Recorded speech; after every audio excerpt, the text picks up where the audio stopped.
not yet. I think we're there. We are live. Yes, we are. Woo-hoo. And Leslie's here. Leslie's here already. Hi, Leslie. Hi. The best. I was so excited to actually hug her in real life. Like she was like definitely like my bucket list of people I wanted to see and hug in real life. And hey, I got to. It was awesome. Absolutely. It was really awesome.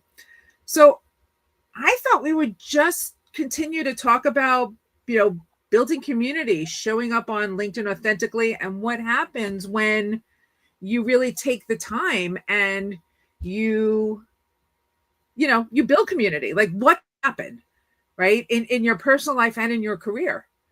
So, and maybe we'll talk a little bit about the event in New York City. And by the way, I'm thinking of coming up again in May. I want to see The Outsiders before it goes off Broadway. So dedication. Okay.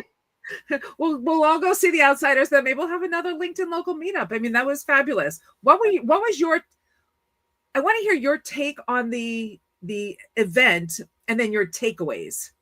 Okay. My take on the event was it was fantastic. It was seriously one of the highlights for sure of my year and possibly more. My biggest takeaway is people want things like this, and people want real human in-person connection, right? I think a big topic of discussion in the LinkedIn community is this prevalence of AI, right? And I was very resistant to any kind of use of AI. And, I still am to a large degree. I do see that there's value in it, right? I think that there's value in it as a tool to help with structuring things, to help with brainstorming things. Sometimes I'll use it if I write a post and there's just like this one sentence and I'm like, you know what? I don't like the way that sentence sounds, but I'm like kind of stuck. But I think as people see more and more of this automation and more of people using AI to write entire posts, which is not a good idea, and to write comments, which is not a good idea, or, the worst idea of all, these sort of AI automated, bot pods. I think the need for real human connection is going to be a differentiator. And I think our event on Monday just proved it, right? And I still can't believe it was like a week ago. It's crazy. But look at the turnout we had and how far people were willing to travel and how much everyone enjoyed it. So I think that says a lot. Yeah, it was pretty amazing. So first, I want to start by introducing myself. So I am Deborah Brown Volkman. I'm a career goals advisor to executives of Fortune 500 companies. I'm a LinkedIn personal branding strategist, and my superpower is getting you noticed by recruiters and hiring managers. And that's by transforming how companies find you and discover you. And that really comes down to having a strong presence on LinkedIn. And I feel strongly about it because I see the power of LinkedIn, and I see people are getting noticed and they're getting jobs and they're getting opportunities because of this platform. And that's why I love it. I think our event in New York City was incredible. What I walked away with was the power of collaboration.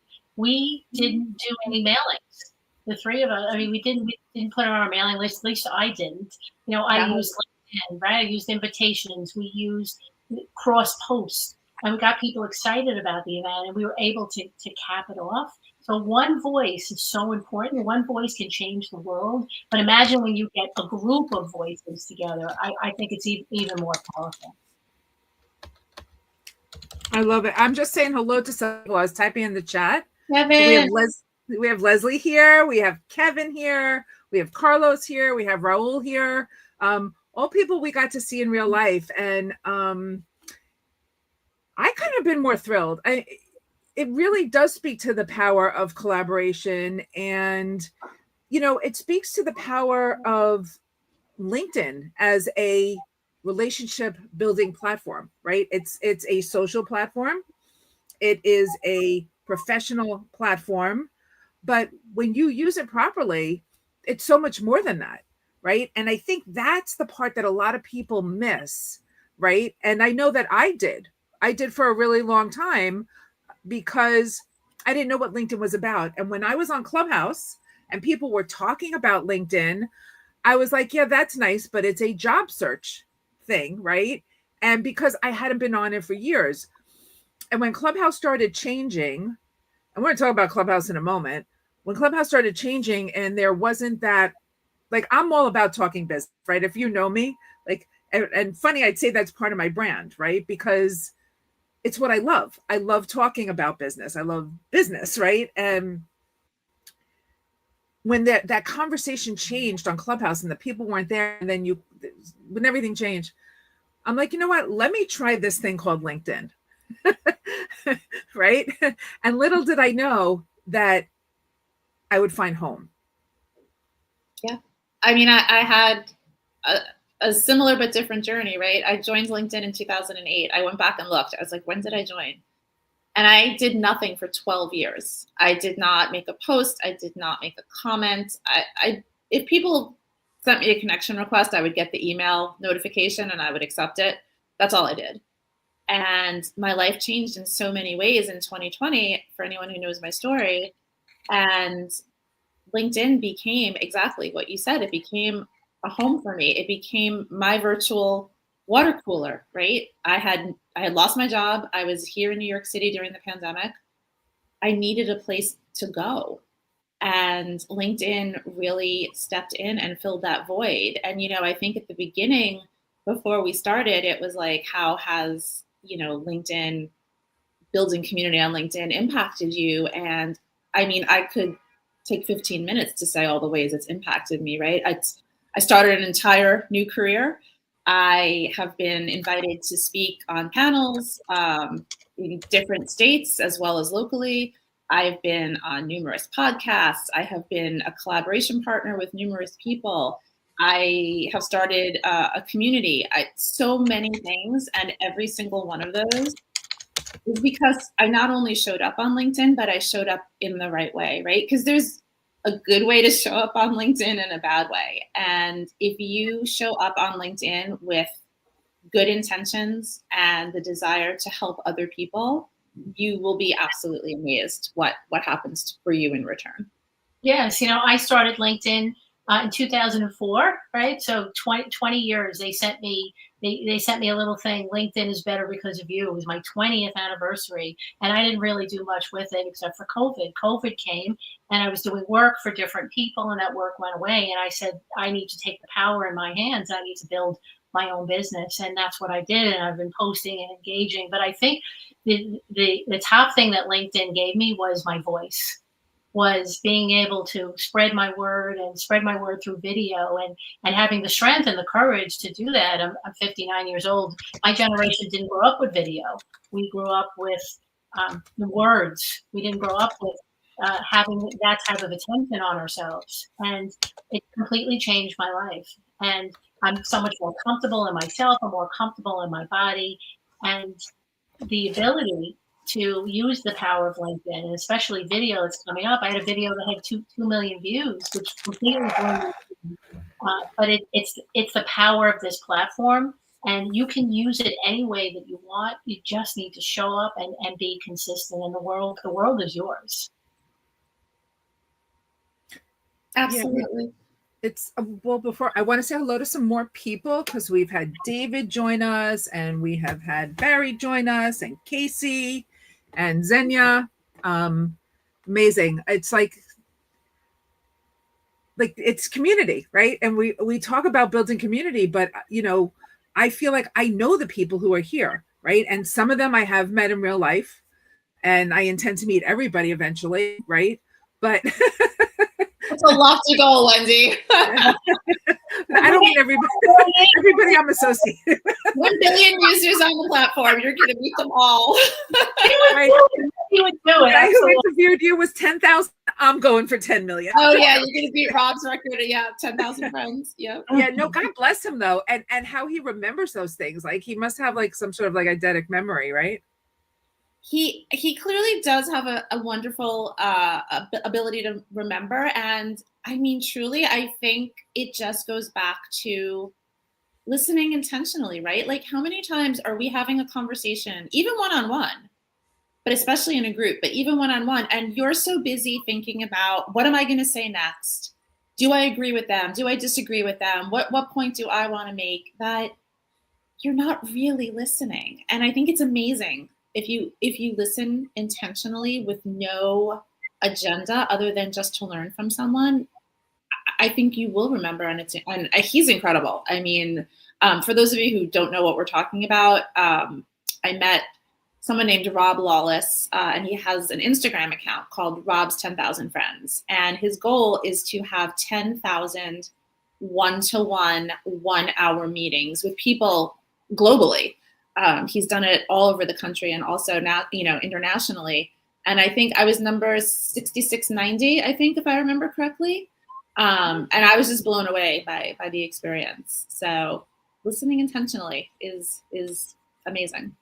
Yeah, the meeting in person thing is incredible, because even Melissa, you and I, we went back and forth. We both knew we were in New York. Both knew we were in New York, right? But one day we said, let's meet. Right, I'm coming to New York. Let's meet. And my husband Brian said, where does she live? And I said, I don't know. She lives in here. I don't know where she lives. She lives in here. So that was fun, and that was interesting, and we got to meet in person. You were meeting people in person way before then. And I know it takes a lot of time, and I know it takes a lot of your energy, but I think it's worthwhile. I think it's worthwhile professionally. I think it's worthwhile personally. And it's another avenue that you can use on this platform. Absolutely. I'm a big proponent of taking these relationships offline and in person whenever you can. It's not always possible, right? There's definitely going to be geographical issues sometimes, but if you have the opportunity, it can make a world of difference.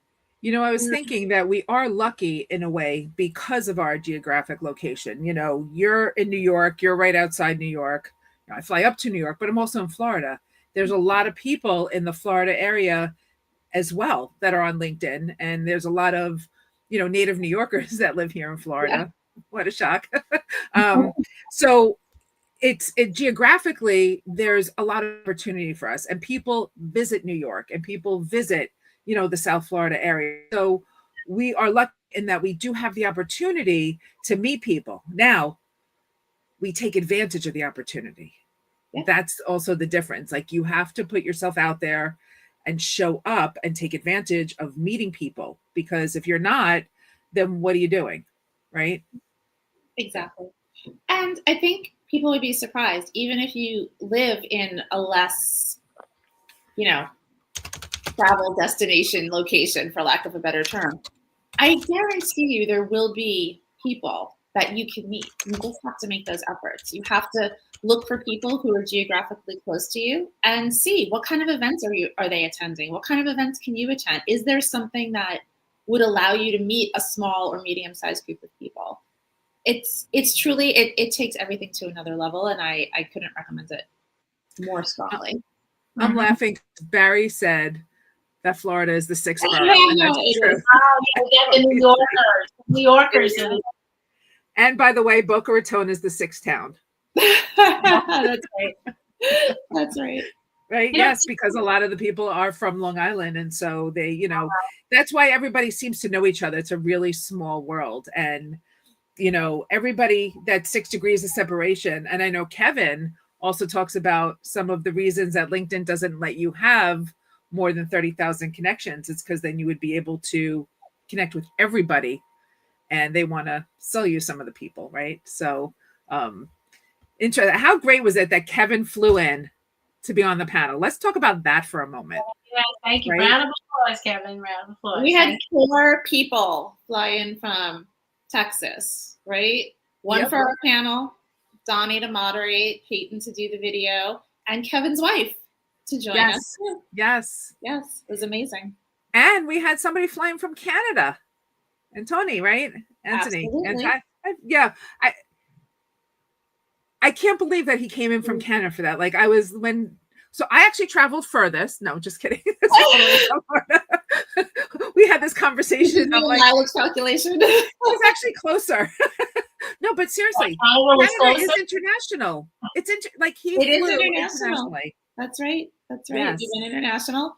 We had Lauren come from North Carolina. We had Amy come from Delaware. We were very well represented. Oh my God. 100%. So amazing. Yeah, 100%. And I think what do you, I was like, what are you shushing that I saw the comments? Okay, my lips are sealed. No, I think it's such a testament to building community, right? And if you come to LinkedIn with the attitude of, what can I get from this? You're not going to get as much, right? Because people see through that. People see through these very transactional relationships, right? If the minute you come on LinkedIn, you're trying to sell somebody something, it's an instant turn off. If the minute you come on LinkedIn, it's all about me, and what I do and how fantastic I am, people see through that. It's all about the genuine relationships you can make. It's about supporting other people on the platform, and it's about how you can help others. And believe me, if you do that with good intentions, it will come back to you, right? It's like one of my favorite sayings. It was, I went years ago to an event where Diane von Furstenberg was speaking. And she said, kindness is a boomerang. It always comes back to you. And that just stuck with me. And I firmly believe it to be true. Yeah, that's a great post. It is. So, you can't do well on this platform. You can't do well on social media unless you are authentic, right? You can post about things. You can talk about things. You can on IG. No, just kidding. Yeah. You have to let people in, and it's not an easy thing to let people in. I mean, I grew up in a childhood of childhood trauma, so trusting people and letting people in was very difficult for me. It's still difficult for me, but to be able to do that and to see that it's okay. We talk about LinkedIn. People are afraid of the trolls, and there are trolls, but I and Melissa, you've said this also. I really do think it's mostly a positive platform, and I think it's positive because it's more business oriented. That companies are looking at what you're saying. You want to be seen in your best light. So to do well here, you have to be authentic. And if you're not authentic yet, well, it gives you something really cool to shoot for. And your journey to authenticity is really a journey to yourself. You will discover things about yourself and who you are and what you're really truly capable from posting on a regular basis. It is largely a very positive platform. I mean, I would say, excuse me, I would say 99.5% of my interactions here are positive. And I believe that part of that is because we're posting, for the most part, under our real names, right? Yes. And it's not like in the other platforms where you can hide behind the anonymity of a screen name and nobody knows who you are. So if your boss is going to see you acting like a jerk, or your peers are going to see you acting like a jerk, or clients, you're not going to be so inclined to do that. And, if you do have a bad experience, that is why there is a block button, and do not be afraid to use it when necessary, right?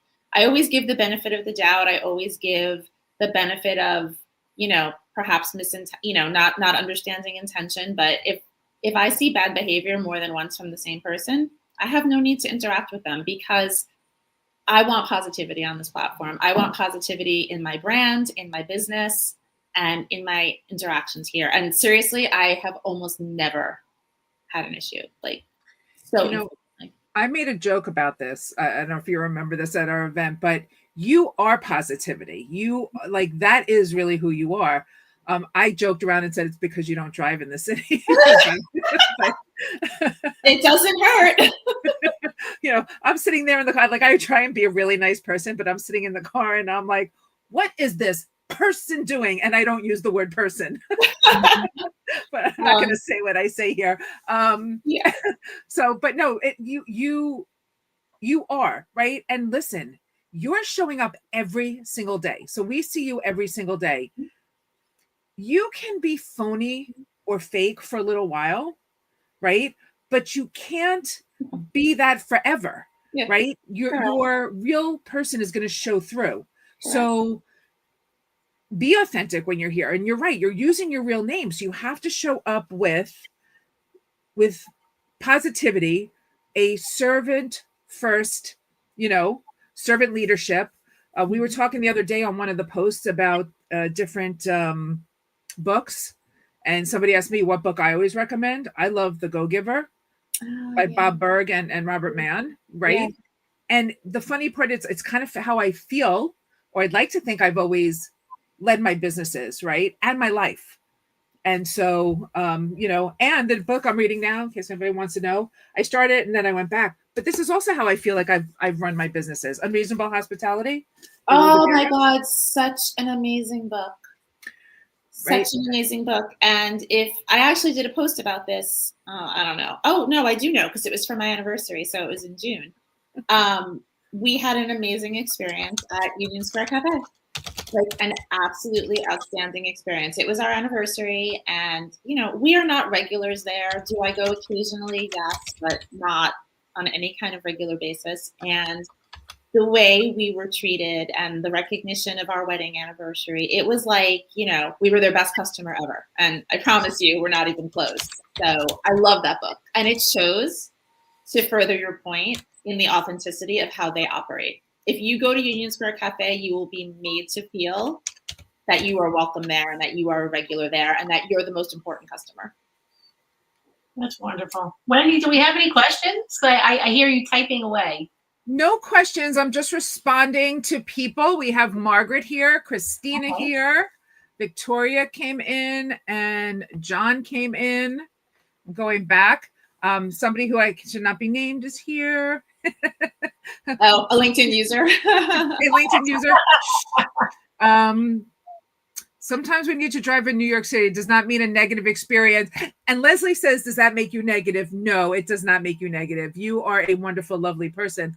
What I'm saying is when I get behind a wheel of a car, I become like Dr. Jekyll and Mr. Hyde, right? I'm like, what are you doing on the road? And get the F off the road. Why are you in the left lane? Okay, who's with me on this one? Why do the slowest drivers drive in the left lane? I don't know. Is there a joke? No, there's no joke to that. I just don't get it. Is there any way to drive fast in Manhattan, though? I mean, every time I've ever been in an Uber or a taxi, like, you're just crawling along stuck in traffic. Anyway, it's a frustrating experience. So this is why, and for people who don't live in New York City, they're kind of weirded out by this and think that, I'm some kind of brave daredevil. But that's why I take the subway so much, because you don't have to deal with the traffic. I will tell you, after years of living down here and not driving in the city for a while, I came in, and this was probably about 2015, 2016. I had been in the city several times, but on this particular occasion, I had to drive up to Rockland County. So I was in the city, had to rent a car, drive up to Rockland. And I'm trying to get over, okay, and all of you in the city will appreciate it. I'm trying to, and nobody's like letting me in. And I'm like, ooh, right? And I'm trying to get over. And then all of a sudden, I'm like, what am I doing? And I'm like, you know what? F this. I'm going in, move the heck out of my way. And then I'm like, she's back. Then I'm driving. You're a good driver. I've seen you drive.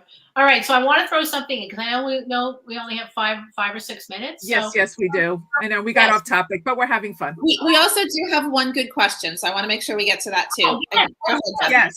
Oh, yes. One very good question. Yeah. So say your thing, Deborah, and then let's answer John's question. Questions take priority. I can talk later. Go ahead.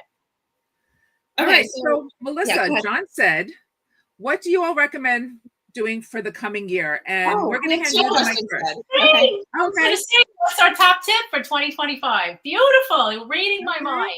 Okay, so we have 2 questions. I want to get to Christina's also. But yeah, Christina said, I'll say, you may want to actually combine them. So Christina said, what's one positive habit you've adopted this year on LinkedIn that's made a difference in your professional life? And then what do you recommend doing for the coming year? How about that? All right, go for it, Deb. You go first. All right, consistency. There are times I don't feel like it. I don't want to show up. I don't want to comment. I put that all aside. Great things happen because I keep showing up. Number 1 tip for 2025 is video. Put yourself on video. LinkedIn loves video. They're pushing video. That's my top tip. Amazing. Okay, so I'll say one habit that I've adopted this year is I have gone out of my way to look for different people to engage with.